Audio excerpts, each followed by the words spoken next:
Welcome to Nursing Prep. Push yourself in nursing preparation with Smart Way. Practice this quiz on www.thestudyblog.com.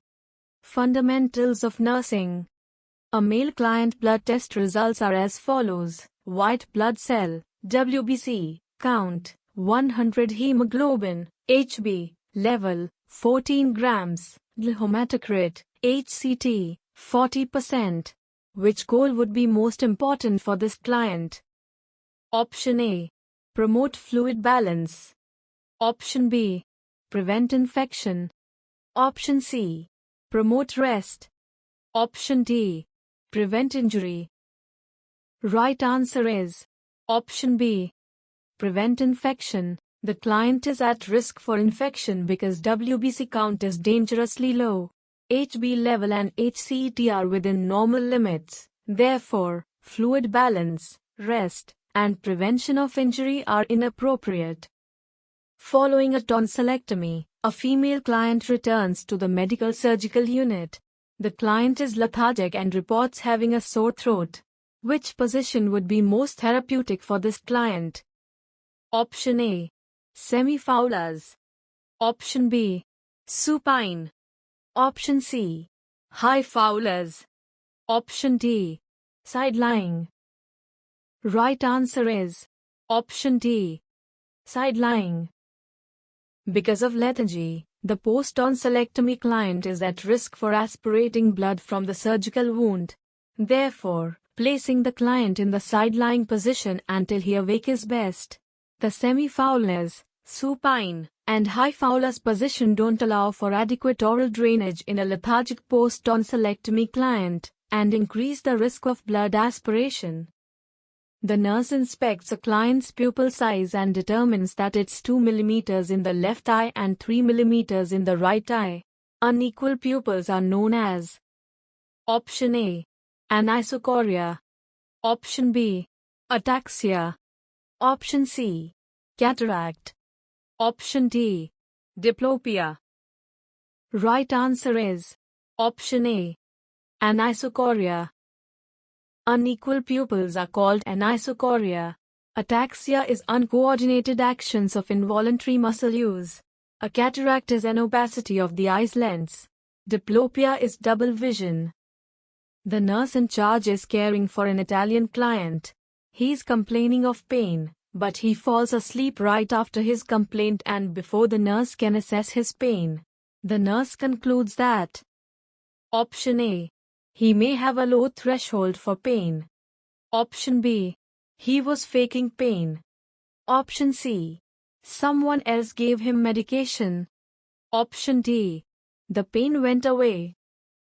Right answer is Option A. He may have a low threshold for pain. People of Italian heritage tend to verbalize discomfort and pain. The pain was real to the client, and he may need medication when he wakes up. A female client is admitted to the emergency department with complaints of chest pain, shortness of breath. The nurse's assessment reveals jugular vein distension. The nurse knows that when a client has jugular vein distension, it's typically due to Option A. A neck tumor. Option B. An electrolyte imbalance. Option C. Dehydration. Option D. Fluid overload. Right answer is Option D. Fluid overload. Fluid overload causes the volume of blood within the vascular system to increase. This increase causes the vein to distend, which can be seen most obviously in the neck veins. A neck tumor doesn't typically cause jugular vein distension. An electrolyte imbalance may result in fluid overload, but it doesn't directly contribute to jugular vein distension. Critical thinking and the nursing process have which of the following in common? Both. Option A. Are important to use in nursing practice. Option B. Use an ordered series of steps. Option C. Are patient-specific processes. Option D. Were developed specifically for nursing. Right answer is Option A. Are important to use in nursing practice.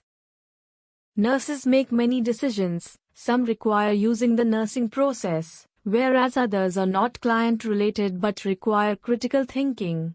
The nursing process has specific steps, critical thinking does not. Neither is linear. Critical thinking applies to any discipline. In which step of the nursing process does the nurse analyze data and identify client problems? Option A. Assessment. Option B. Diagnosis. Option C. Planning outcomes. Option D. Evaluation. Right answer is Option B.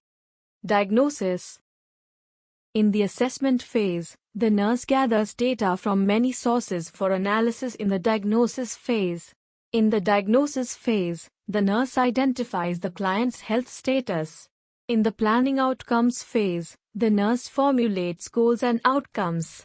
In the evaluation phase, which occurs after implementing interventions, the nurse gathers data about the client's responses to nursing care to determine whether client outcomes were met.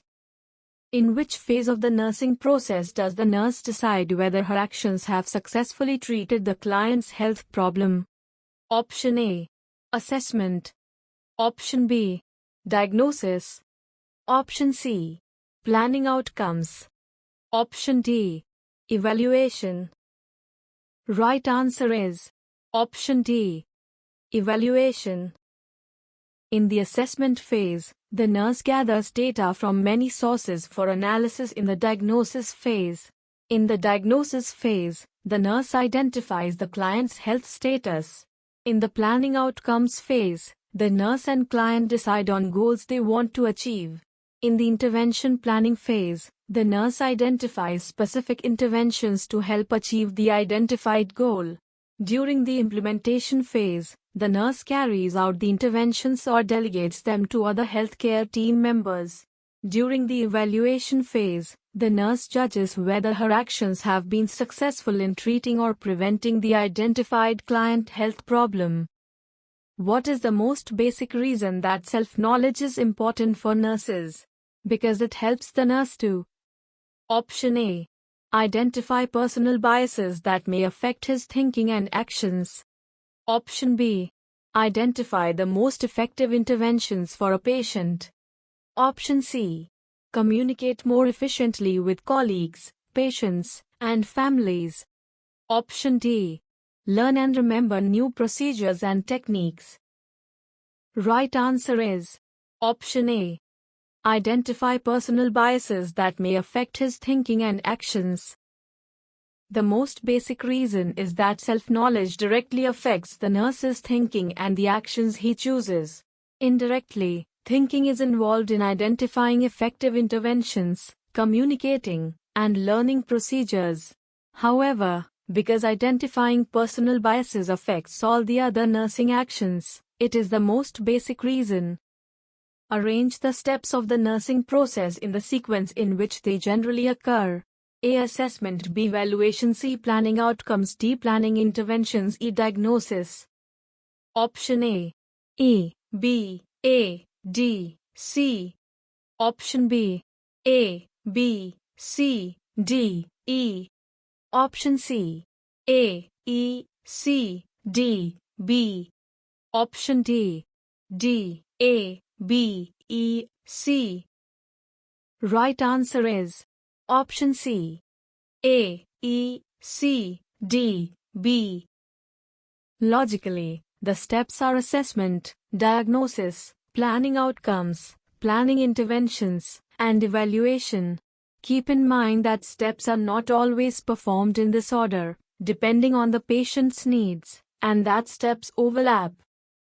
Thanks for watching. You can also practice this quiz on www.thestudyblog.com, link in description box. If you have any doubt, ask in comment section, and you like our video, then do like, comment, share. Subscribe our channel for regular updates.